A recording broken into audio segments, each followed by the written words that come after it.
Funding is allowing the Shawnee County Department of Corrections to expand mental health services. Now, last week we told you how the Mirror Peer Navigator is helping people inside the jail.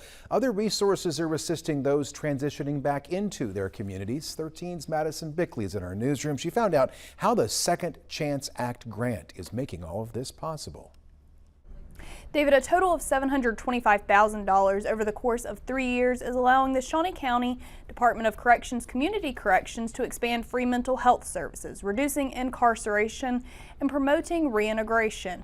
Correction leader says it will give benefits beyond the person receiving the treatment.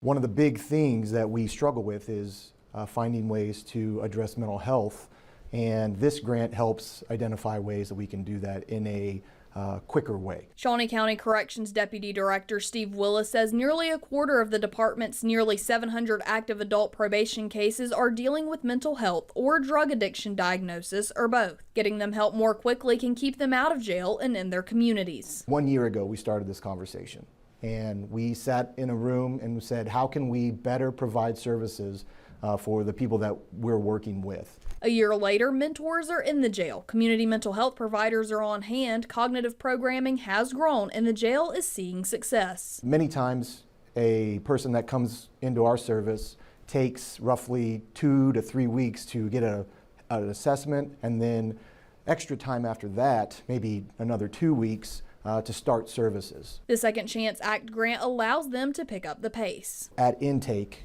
we have a screening. That screening helps us refer within that same time, that same day, up to our mental health counselors, which will then immediately start a assessment process and get them into mental health services. In addition to speeding up the process, the grant provides them up to 10 free mental health treatment sessions per individual. Getting them within mental health treatment, drug addiction services, and finding ways for them to cope with a lifestyle that we're asking them to change, that's a big deal. And so for us to be able to provide this service for free is, we believe will be helpful. Willis says their success is watching the success of those with whom they work. The goal isn't for us to be looked at as law enforcement. It's rapport, it's structure, it's helping somebody see that there's a better way to live, and we want to be part of that.